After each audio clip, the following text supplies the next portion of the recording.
کیا سوشلسٹ تنظیموں کا رکن ہونا اسلام میں جائز ہے؟ ہماری جتنی بھی یہاں پہ پولیٹیکل جماعتیں ہیں نا، سب کی کوئی نہ کوئی ایک ویژن تو ہے نا. جس طرح نون لیگ ہے، یہ کیپٹلزم کی طرف مائل ہے. ظاہر دنیا میں معیشت کے نظام ہے، اور جو پیپلز پارٹی ہے وہ سوشلزم کی طرف مائل ہے، لیکن اس کو انہوں نے ماڈیفائی کیا ہوا ہے. ظاہر ہے سوشلزم سے مراد کوئی ڈینائل آف گاڈ نہیں ہے، یہ معاشی نظام ہے جس کی اپنی خوبیاں بھی ہیں اور خامیاں بھی ہیں. کیپٹلزم کی اپنی خوبیاں بھی ہیں، خامیاں بھی ہیں. اسلام ان دونوں کے درمیان ہے. ساری چیزیں سوشلزم والی بھی نہیں، ساری کیپٹلزم والی بھی نہیں. تو ٹھیک ہے، آپ کوئی تنظیم جوائن کرنا چاہتے ہیں، لیکن وہ پولیٹیکل جماعت کے طور پر ہو، ریلیجن کے طور پر نہیں. دیکھیں چائنا جب تک سوشلزم کو پیور سینس میں لے کر چلتا رہا، اس نے ترقی نہیں کی ہے. جیسے ہی انہوں نے اس میں تڑکا لگایا کیپٹلزم کا، امریکہ کے ذریعے انہوں نے انڈسٹریز لگائی اپنے ملک میں، اور دیکھیں 30 سال میں وہ 90% لوگوں کو پاورٹی سرکل سے باہر لے کے آ گئے. معجزہ دنیا میں اگر آپ نے کوئی دیکھنا ہے نا زندہ معجزہ، تو وہ آپ چائنا کو دیکھیں کہ 30 سال میں غریب ترین قوم دنیا کی، اور آبادی بھی ایسی کہ دنیا کا 5واں حصہ وہاں پہ رہ رہا ہے. یاد ہوگا بندے تھوڑے سے ترقی کر گئے سنگاپور کی طرح یا باقی جگہوں کی طرح. اتنی آبادی اور غربت سے انہوں نے نکال لیا. انہیں اندازہ ہو گیا کہ کمیونزم میں، سوشلزم میں چند ایک چیزیں کمزوریاں ہیں، ان کو ہم اوور کم کریں گے، اور وہ انہوں نے کیپٹلزم کے ذریعے کیا، اور دیکھیں انہوں نے ترقی کی ہے. وقت کے ساتھ انہوں نے چیزوں کو لرن کیا، اس لیے وہ آج یہاں تک پہنچے ہیں. باقی لوگوں کو چونکہ ہسٹری پتہ نہیں ہے، اس لیے لوگ آ کے نا مطلب عجیب و غریب قسم کی باتیں کرتے ہیں، اور انسان کو بڑا دکھ ہوتا ہے کہ پڑھے لکھے لوگ بھی ایسی باتیں کرتے ہیں جس کا نہ کوئی ہسٹری سے تعلق ہوتا ہے، نہ کوئی حقیقت سے تعلق ہوتا ہے. ابھی اگلے دن رمضان نشریات میں ہمارے ایک بھائی ہیں، نام لیے بغیر میں پھر وہ کلپنگ شروع کر دیتے ہیں لوگ، تو وہ مجھے جواب دیتے ہوئے کہہ رہے تھے کہ جی چائنا کے پاس کون سا ایسا اسلحہ تھا کہ انہوں نے ترقی کر لی ہے امریکہ کے مقابلے کے اوپر. میں جب بتا رہا تھا بھائی جب تک آپ اسرائیل اور امریکہ کے مقابلے پر اسلحہ نہیں بنا لیتے، سائنس میں ترقی نہیں کرتے، ہم ان سے نہیں لڑ سکتے. وہ ادھر آ کے ان 25 کروڑ کو بھی مار کے چلے جائیں گے. اور اسلام نے آپ کو یہ نہیں کہا کہ آپ نے چند ہزار کے پیچھے ساروں کو مروا دینا ہے. قرآن میں سورہ النساء میں ہے کہ جس قوم سے تمہارا معاہدہ ہے نا، اگر اس نے تمہارا کوئی بندہ مار دیا تو تم نے اس کے اوپر چڑھائی نہیں کرنی، پھر معاہدے کو آپ نے فالو کر کے نارمز کے ذریعے لے کے معاملے کو چلنا ہے. ان کو پتہ ہی نہیں اسلام کا سیاسی نظام کیا ہے. یہ تو یہ کہتے ہیں جی IMF قرضہ منگے تھے کو آیا جے غوری. تو اڈی اوقات کو بات کرو کرنے والی. تو کہہ رہے چائنا کیسے اوپر آ گیا؟ بھائی چائنا کو امریکہ ہی اوپر لے کے آیا. پچھلے 300 سال میں دنیا کے جس ملک نے بھی ترقی کی ہے اس کے پیچھے امریکہ کا ہاتھ ہے. امریکہ نے اپنے آپ کو ورلڈ چیمپئن ثابت کیا ہے. 1776 میں امریکہ آزاد ہوا ہے گریٹ برٹن سے، اور اس آزادی میں بھی فرانس نے کردار ادا کیا تھا. فرانس نے اپنی جنگ کا بدلہ لیا تھا. فرانس کو ایک جنگ میں شکست ہوئی تھی گریٹ برٹن سے. تو جب یہ فریڈم کی سٹرگل شروع ہوئی امریکہ میں تو فرانس نے امریکہ کی مدد کی، اور یہ اسٹیچو آف لبرٹی جو آپ کو نظر آتا ہے نا امریکہ کا، یہ فرانس نے گفٹ کیا ہوا ہے ان کو. خیر امریکہ کیا وہ اس نے آزادی کیا حاصل کی، وہ تو پھر آج تک سپر پاور ہے. 1776 سے لے کے 1776 اور آج 2024.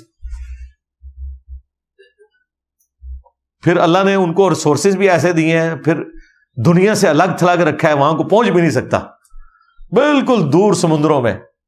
وہ جہاں چاہے اپنے اڈے بنا لیتے ہیں، ادھر پہنچنے کے لیے کون پہنچے؟ تو جتنی ترقی ہوئی ہے ان پچھلے آپ کو 250-300 سال میں، امریکہ اس کے پیچھے. جی سیدھی سی بات ہے. سائیں وہ ہیں جی، وہ ہیں سپر پاور، کوئی شک نہیں اس کے اندر. ورلڈ وار 2 امریکہ نے جتوائی ہے.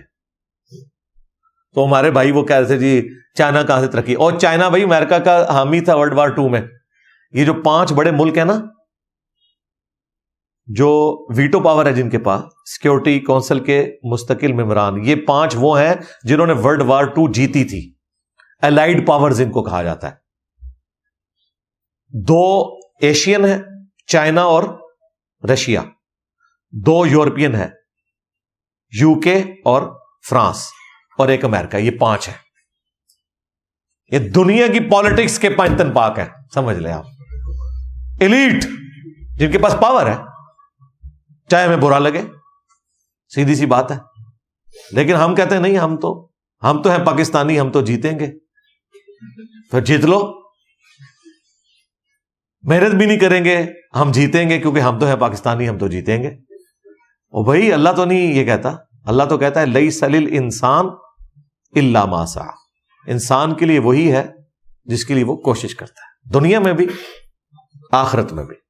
ہاں، تقدیر پھر بھی غالب آ سکتی ہے امتحان کے طور پر، جو آپ کوشش کریں نہ ملے. جو مولا علی کا قول ہے، میں نے اپنے ارادوں کے ٹوٹنے سے اللہ کو پہچانا ہے. سب کچھ ٹھیک تھا، رزلٹ میرے حق میں نہیں آیا، اللہ کی مرضی. یہ بھی ہو سکتا ہے. تو پھر وہ مثال دے رہے ہیں جی جاپان. بھائی جاپان کی ساری ترقی امریکہ نے کروائی ہے، اور جاپان ورلڈ وار 2 سے پہلے بھی ترقی یافتہ ملک تھا. پرل ہاربر کے اوپر جب حملہ کیا انہوں نے، دیکھا اس زمانے میں ان کے پاس کتنے جہاز تھے. ٹوئٹا کار اس وقت امریکہ جاپان سے لیتا تھا ورلڈ وار 2 سے پہلے. ٹوئٹا دنیا پہ چھائی ہوئی تھی. ہونڈا تو بعد میں آئی نا، جب ورلڈ وار 2 میں غربت آ گئی اور لوگ کار افورڈ نہیں کر سکتے تھے. ہونڈا نام کا حضرت ہونڈا تھے، ایک ان کا نام تھا ہونڈا. حضرت ہونڈا نے پھر کہا کہ ٹھیک ہے، گاڑیاں تو نہیں، اس نے پرانے انجن جو ہے وہ موٹر بائکس میں لگا کے، تو سائیکل کو موٹر بائک بنا کے، تو اس طرح سلسلہ پھر آہستہ آہستہ گاڑیاں بنانی شروع کی. آج حضرت ہونڈا کا فیض پوری دنیا میں ہے. حضرت ٹوئٹا کو بھی پیچھے چھوڑ دیا. تو جاپان تو اس وقت بھی ترقی کر گیا تھا. پاکستان نے تو آج تک ترقی کی نہیں نا. ترقی کے بعد ان پہ زوال آیا جو ورلڈ وار 2 میں وہ جنگ ہارے. لیکن چونکہ ان کے اوپر 2 ایٹم بم گرے تھے، پھر دنیا کی ہمدردی ان کی طرف ہوئی. پھر تھوڑی سی اشک پوشی کی امریکہ نے بھی کہ آپ کے ساتھ زیادتی ہوئی ہے، چلے میں آپ کو فنڈ کروں گا. پھر جاپان کو انہوں نے قرضہ دیا، اور اس زمانے میں پاکستان نے بھی قرضہ دیا ہوا ہے جاپان کو.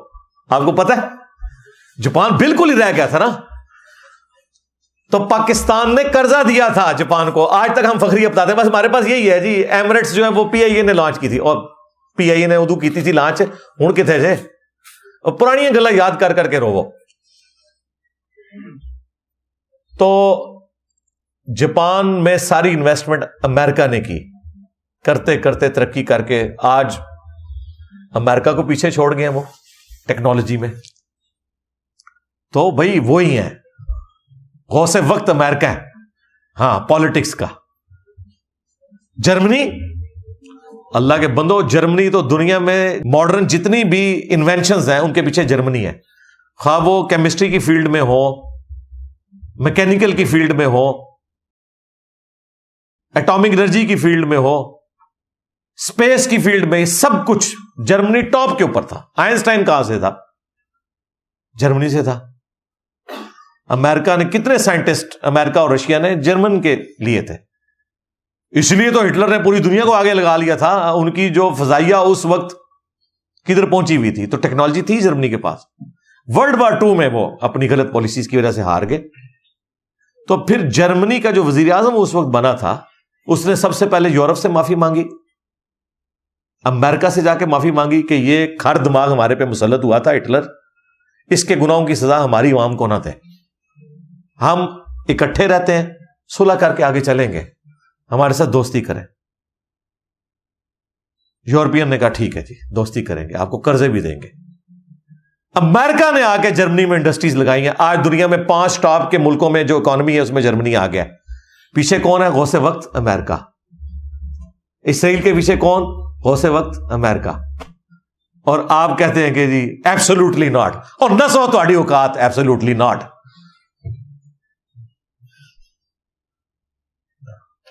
آپ کو اس کے پیچھے لگایا، بعد میں وہاں ایک فرم ہائر کر لی کہ امریکہ سے ہماری دوستی کرا دو، اور اس کو ڈالرز پے کرنا شروع کر دیے. جو آتا ہے قوم کو نا ٹرک کی بتی کے پیچھے لگا کے چلا جاتا ہے. پتہ ان کو بھی ہوتا ہے کہ ہم ان کو ٹرک کے پیچھے لگا رہے ہیں. وہ صرف ان کو پتہ ہے، جیسے انڈیا میں جب الیکشن ہونے والے ہوتے ہیں نا، تو پاکستان کے خلاف کمپین چلے گی. پاکستان کے خلاف انڈیا کو کمپین چلانے کی ضرورت ہے؟ پاکستان تو اپنے بوجھ کے تلے خود دبا ہوا ہے. مرے ہوئے کو کس نے مار کے مردہ متھے لوانا ہے کہ بھئی کفن دفن کا بھی بندوبست کرنا پہ جائے؟ انڈیا کا دماغ خراب ہے؟ ہم خود اپنے آپ کو مارنے کے لیے کافی ہیں. اور یہ میں درد کے طور پہ باتیں کر رہا ہوں, مذاق نہیں اڑا رہا, درد کے طور پر. ہم کوئی غلام ہے؟ جی آپ غلام ابن غلام ہے, بالکل غلام ہے, کوئی شک نہیں ہے. صرف ان کی مہربانی ہے کہ انہوں نے غلامی کا ٹیگ آپ سے ہٹایا ہوا ہے. ادروائز بھائی جب امپائر دوسرے ملکوں پہ قبضہ کرتی ہے پھر امپائرز کی مرضی چلتی ہے. اس دفعہ چونکہ ایک تھوڑا ڈفرنٹ ہو گیا سٹائل کے ورلڈ وار 2 جیتنے کے بعد بجائے یہ کہ امریکہ, یو کے, چائنا, فرانس اور رشیا پوری دنیا کو بانٹ لیتے کہ جی ہندوستان آپ لے لیں, فلاں ہم لے لیں, اس دفعہ ان کا نہیں یار, ان کو آزادی دو آزادی, اوپر ہم ہوں گے, نیچے یہ اپنی بنا لیں جو کچھ کرنا ہے. اوورال اقوام متحدہ ہماری ہوگی. اس لیے دیکھیں ویٹو پاور 5 کو ہے, انڈیا کو کیوں نہیں دے رہے؟ مجھ سے اگر پوچھا جائے نا 6 نمبر پہ اگر کوئی ویٹو پاور کا حقدار ہے تو انڈیا ہے. دنیا کی 5واں حصہ آبادی کا انڈیا میں. اور آپ کو اب میں بتاؤں آج کی فکر یہ ہے کہ انڈیا کی آبادی چائنا سے بڑھ گئی ہے. جی چائنا 1 ارب اور 48 کروڑ ہے اور جو انڈیا ہے وہ اس کو کراس کر چکا ہے, 49 ہے یا 1.5 ارب کے قریب. تو دنیا کا سب سے بڑا ملک اسے ویٹو پاور نہیں وہ دے رہے. ہم خوش ہیں ساڈی وجہ وہ تہاڈی کیا اوقات ہے, تہاڈی وجہ نہیں دے رہے. وہ کہتے ہیں یہ تو ہمارے غلام ہیں, ان کو ہم کدھر ویٹو پاور دیں, ان کو تو ہم نے آزاد کیا تھا, ملکہ عالیہ نے ہمیں آزاد کیا تھا. ہاں جی 15 اگست کو یا 14 اگست کو 1947 میں آزادی کس نے دی ہوئی ہے؟ یو کے نے دی ہے. اسی لیے ان کی ملکہ آتی ہوتی تھی ہمارے پاس, یہاں پہ صدر یو بھی لیے پھرتے تھے. آج بھی مائی باپ وہی ہیں بھائی, انہی کی ریلوے لائنز ہیں, یہ ساری نہری نظام انہی کا چل رہا ہے, ان کا فیض جاری ہے. تو وہ رائٹ رکھتے ہیں دنیا کو رول کریں. انہوں نے ارن کی ہے یہ پاور دنیا کو شکست دے کے. آج وہ اوپر بیٹھے ہوئے, سائنس میں, ٹیکنالوجی میں انہوں نے سب کو پچھاڑ کے رکھ دیا. تو چونکہ ورلڈ وار 2 کے بعد اب قوموں یعنی نیشنز کی بنیاد کے اوپر ملک بنے ہیں, اس لیے انہوں نے اوور آل پاور اپنے پاس رکھی ہوئی ہے. کسی کو ویٹو پاور نہیں دیں گے, یہ ذہن میں رکھیے گا. انڈیا جو مرضی کر لے, ویٹو پاور انہوں نے نہیں دینی ہے, کیونکہ وہ کہتے ہیں بھائی انڈیا نے تو نہیں جنگ جیتی نا, جنگ تو ہم 5 ملکوں نے جیتی تھی, آپ تو ہمارے غلام ہو, ہم آپ کو ویٹو پاور کیوں دیں؟ ایسے نہیں ہوگا. ہاں مستقبل میں کبھی انصاف پر آ گئے تو یقیناً حق بنتا ہے, جو دنیا میں سب سے بڑی اس وقت آبادی کے لحاظ سے بھی اور اکانومی میں بھی اوپر جا رہا ہے, ان کا رائٹ بنتا ہے, اور کئی ملکوں کا رائٹ بنتا ہے. ہم تو بہت نیچے آتے ہیں بھائی, سیدھی سی بات ہے. بہرحال یہ ہے ساری صورتحال, لیکن ہم خوابوں کی دنیا میں رہنا چاہتے ہیں. بالکل رہیں جی. نوجوانوں کو آپ ان کا ذہن خراب کریں تاکہ وہ جا کے KFC اور میکڈونلڈ کو جا کے توڑیں, ان کے ابے ان کی ضمانتیں کراتے پھریں, پوری زندگی کے لیے ان پہ FIR کٹ جائے, وہ کوئی سرکاری نوکری نہ کر سکیں, باہر کے ملک جانا ہو ان کا کریکٹر سرٹیفکیٹ نہ بن سکے. اور یہ وہ لوگ صوفوں میں بیٹھ کے آپ کو درس دے رہے ہیں جنہوں نے اپنی لائف گزار لی ہوئی ہے, جن کے پاس ریسورسز ہیں, جو لیکچرز دینے کے بھی پیسے لیتے ہیں اور اس کی بنیاد پہ وہ اپنے بجلی کے بل ادا کر سکتے ہیں, اپنے بچوں کا خرچہ اٹھا سکتے ہیں. ہاں لوگوں کے بچوں کو ورگلا رہے ہیں کہ آپ لوگ یہ کر دو جی. وہ دیکھیں وہ KFC جو یہ میرپور میں توڑا ہے, نعرے ایسے مارے جسے پتہ نہیں انہوں نے کیا کر لیا ہے, امریکہ کو فتح کر لیا ہے. وہ پان دیتا ہے, اپنا سر پان لیا جائے. تو ان لوگوں کو نہ تاریخ کا پتہ, نہ انہیں حقائق کا پتہ, بس ٹھیک ہے اپنی وشفل تھنکنگ میں. لیکن میں اللہ کا شکر ہے جس طرح دین کے معاملے میں کوئی پرواہ نہیں کرتا نا کہ کسی کو جتنا مرضی برا لگے, حالانکہ وہ زیادہ مشکل کام ہوتا ہے, کیونکہ دین کے معاملے میں کوئی گستاخی سمجھ کے آپ پہ حملہ کر سکتا ہے. 5 مرڈر ٹائم تو میں بھگت چکا ہوں نا. تو اس طرح کے جو ممی ڈیڈی لوگ ہیں نا, ان کے خلاف بولنا میرے لیے آسان ہے, کیونکہ میری جان ولنریبل نہیں ہے.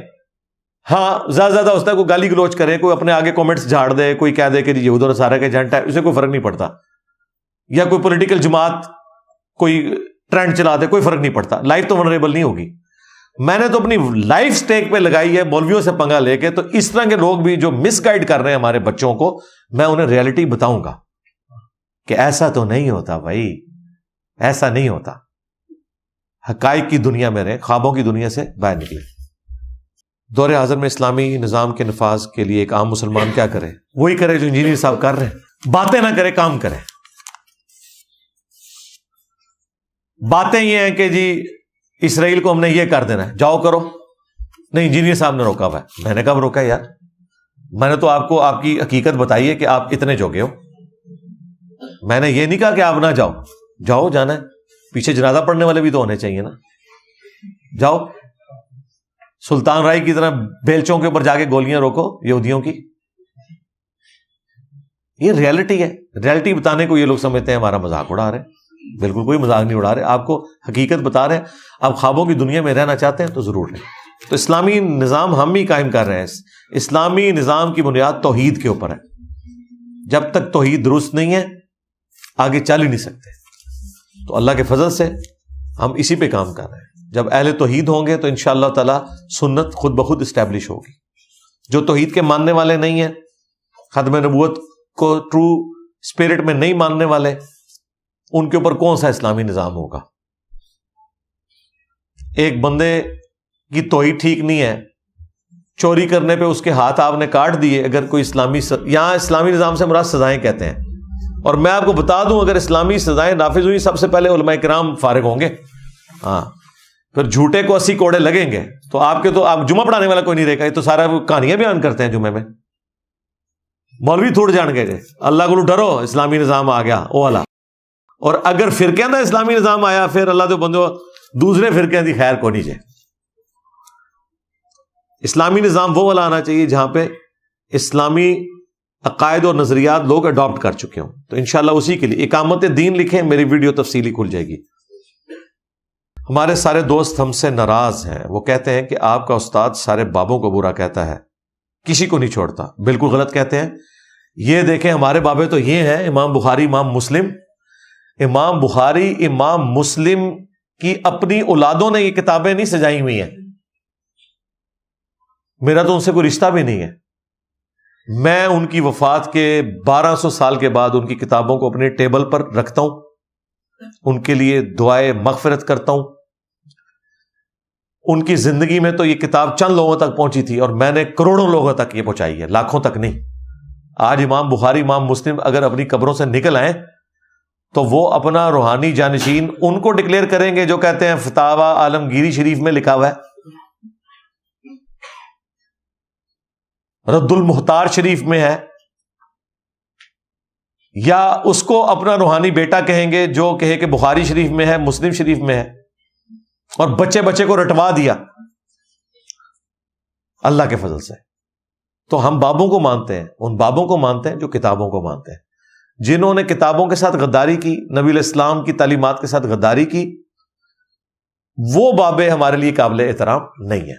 اور اس کے اوپر بھی اجماع امت ہے.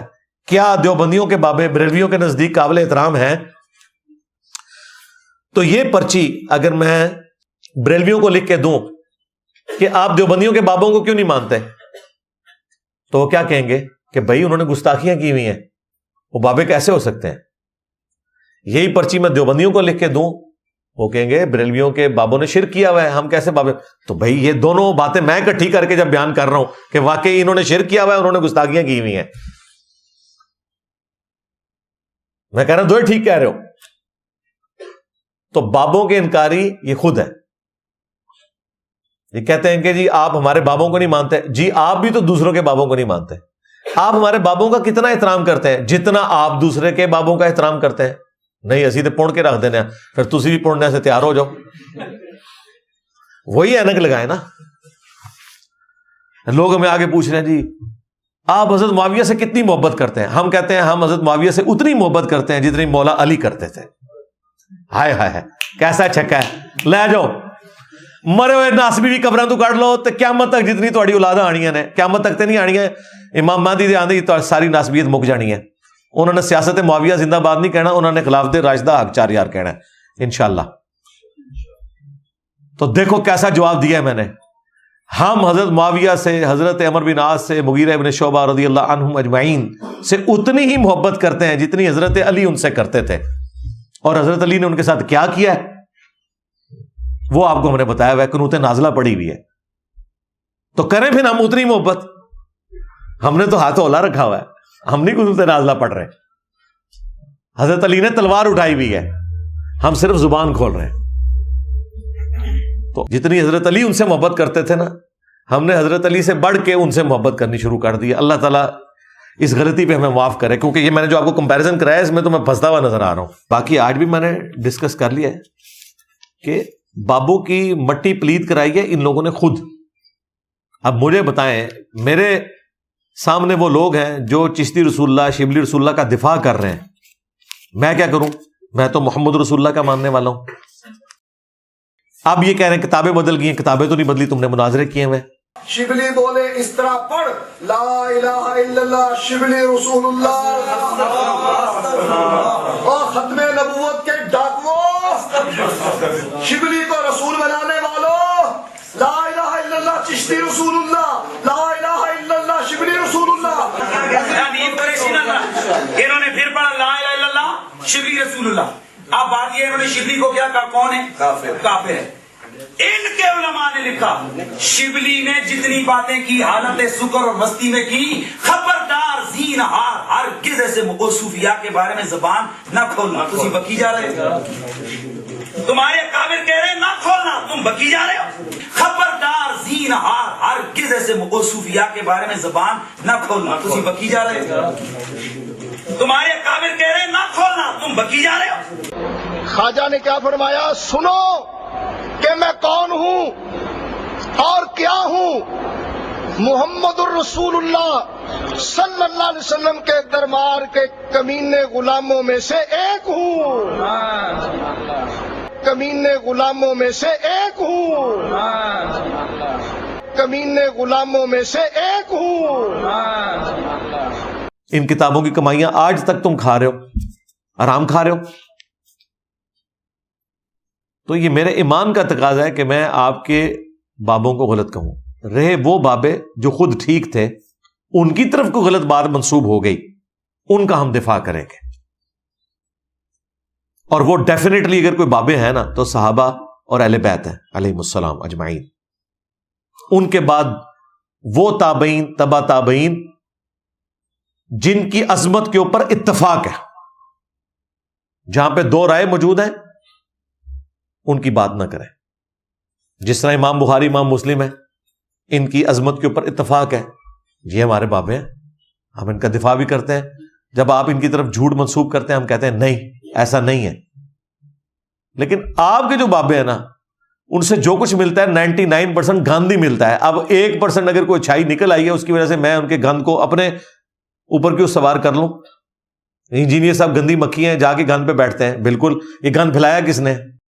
بابوں نے. تو بھائی آپ اللہ کا شکر ادا کریں کہ ہم نے آپ کے بزرگوں کا گند صاف کر دیا. آپ کے بابے اگر مریدنیاں کیچ کر کے گئے تو میرا کیا قصور ہے؟ آپ کے بابوں نے اگر لوٹے کی ٹوٹی سیدھی نہ ہونے کے اوپر مرید جلا کے راکھ کر دیا تو میرا کیا قصور ہے یار؟ حضرت شاہ نقشبند بخاری علیہ رحمہ نقشبندیوں کے امام ہیں. آپ کابل میں تشریف لائے تو بادشاہ کے گھر میں کام کرنے والی ایک خاتون آپ سے روحانی نسبت قائم کر لیتی ہے. جو اس کی ہم منصب تھیں انہوں نے اس سے حسد کیا اور بادشاہ کے گھر کا زیور چوری کر کے اس پر الزام دھر دیا اور گواہیاں بھی دے دی. بادشاہ کو بڑا غصہ آیا. اس نے کوئی بات سنے بغیر کہا کہ اس کو لے جاؤ اور محل کی چھت سے اوپر گرا دو. خیر اس کو چھت پہ لے گئے. جب پھینکنے لگے تو اس کے دل میں خیال آیا، وہ کسی نے بتایا تھا کہ اوکھے ویلے بزرگ کام آتے ہیں، تو اس سے بڑھ کر اوکھا ویلا ہو کیا سکتا ہے. تو اس نے بخارے کی طرف منہ کر کے کہا، شیئا للہ چو گدائے مستمند المدد خواہم ز شاہ نقش بند. اور اتنے میں جلاد نے پیچھے سے دھکا دے دیا. جب وہ نیچے گئی تو حضرت شاہ نقشبند بخاری نے پکڑ کے آرام سے زمین پہ رکھ دیا. تو حیرت زدہ ہوگی، حضرت آپ کب آئے تھے؟ کہا تو از چبارہ آمدی من از بخارا آمدم. تو چبارے سے چل پڑی تھی، میں بخارے سے چل پڑا. شیخ عبد القادر جیلانی کو کچھ لوگ ملنے کے لیے آئے تو جب ان کے پاس پہنچے تو ان کا ایک جو غلام تھا اس نے لوٹا جو رکھا تو لوٹے کی ٹوٹی قبلہ کی طرف نہیں کی. تو شیخ عبد القادر جیلانی غوث پاک سرکار رضی اللہ تعالیٰ عنہ کو اس پر ملال ہوا, تو آپ نے جلال سے اس کی طرف دیکھا تو وہ آپ کی نگاہ کی تاب نہ لاتے ہوئے جاں بحق ہو گیا. اور یہ وہ واقعات ہیں جو یہ فخریہ بیان کرتے ہیں, ان کو یہ بھی نہیں کہتے تبدیل ہوئے. میں ذہن میں رکھیے گا, ہم دین اہل بیت سے کیوں نہیں لیتے, بخاری مسلم سے کیوں لیتے ہیں؟ جی ہم دین نہ بخاری مسلم سے لے رہے ہیں نہ شیعہ کتابوں سے, ہم دین لے رہے ہیں قرآن سے. اب مجھے بتائیں, اگر کوئی شخص اہل بیت کی طرف ایسے عقیدے منسوب کر دے جو قرآن کے خلاف ہیں, تو امام جعفر صادق کا خود قول ہے کہ ہمارا بھی کوئی قول تمہیں قرآن کے خلاف ملے تو اسے چھوڑ دو. تو ہم اہل بیت سے ہی لے رہے ہیں نا دین. عقیدے تو سارے قرآن میں ہیں, وہ اصول الکافی اور بخاری مسلم سے تو نہیں عقیدے آتے. یہ تو مسائل کے لیے, اعمال کے لیے آپ نچلی کتابوں میں جاتے ہیں اور وہاں پہ بھی کوئی زیادہ اختلاف نہیں ہے. میں نے تو سنی شیعہ کی نماز ثابت کر دیا ایک جیسی ہے, تو سب سے بڑی چیز نماز ہی تھی نا, باقی تو چھوٹی چیزیں نے. شیعہ بھی حج کے لیے وہیں جاتے ہیں, مکہ مدینہ ہی جاتے ہیں, سنی بھی وہیں جاتے ہیں. چند ایک چیزوں میں چھوٹا سا کوئی اگر اختلاف ہے وہ سنیوں کے ہاں بھی ہے, چاروں فقہوں میں اختلاف موجود ہے, اس سے کوئی فرق نہیں پڑتا. بالکل جی, اہل بیت سے لیا ہے. اہل بیت نے ہمیں سکھایا ہے کہ آپ نے اللہ ہی کو پکارنا ہے. تو دیکھ لیں, اہل بیت نے کہیں نہیں کہا کہ ہمارے دنیا سے جانے کے بعد آپ نے ہمیں مدد کے لیے پکارنا ہے. اسلام میں خوابوں کی اہمیت کیا ہے؟ وہی کا سلسلہ ختم ہو چکا, تو اب قیامت تک لوگوں کو خواب سے گائیڈ کیا جائے گا. خواب سے گائیڈ کیا جائے گا بشارت کے طور پر. اس میں الفاظ ہیں مبشرات, باقی ہیں خوشخبریاں, کہ کسی کو خوشخبری دے دی جائے کہ تیرے گھر اولاد ہو جائے گی, اور اگر نہیں ہوئی ہے تو یقیناً وہ خواب اس کے ذہن کا تخیل تھا, اور اگر ہو گئی ہے تو یقیناً وہ اللہ کی طرف سے تھا. یعنی جب تک ہو نہ جائے کوئی بتا نہیں سکتا. باقی کوئی یہ نہیں خواب میں بتانا کہ بھئی آپ نے فلاں فرقے میں جانا ہے, نماز کا طریقہ اس طرح, وہ آپ نے حدیث کی کتابوں سے. ورنہ تو میں نے انہیں بتایا کہ امام دارقطنی نے تو اپنے استاد سے ان کا اپنا خواب نقل کیا. وہ کہتے ہیں میں پہلے کوفیوں کے مذہب پہ تھا, رفع الیدین نہیں کرتا تھا. ایک رات خواب میں نبی علیہ السلام کو دیکھا, اور یہ کوئی بزرگ بابوں کا خواب نہیں, حدیث کی کتاب میں ہے دارقطنی میں, 1110 نمبر حدیث ہے جو بریلویوں نے چھاپی ہے.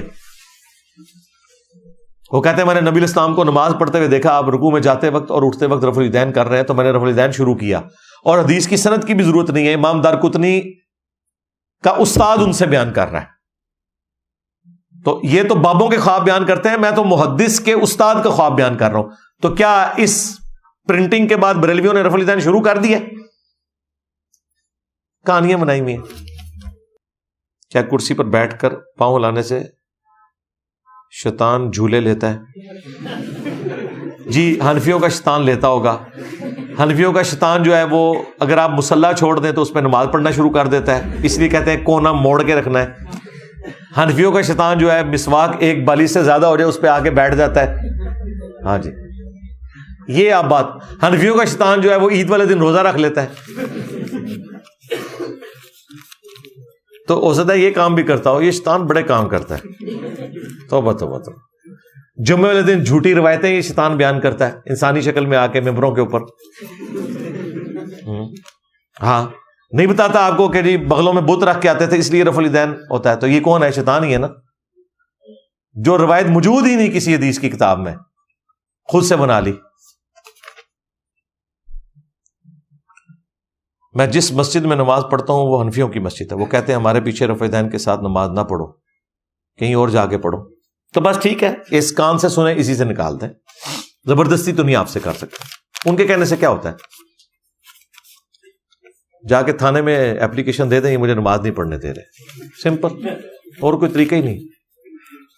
قابو آ جائیں گے. دیکھیں کیسا ڈنگ نکلا ہوا ہے مولویوں کا آج کل, تو بالکل سہمے ہوئے ہیں.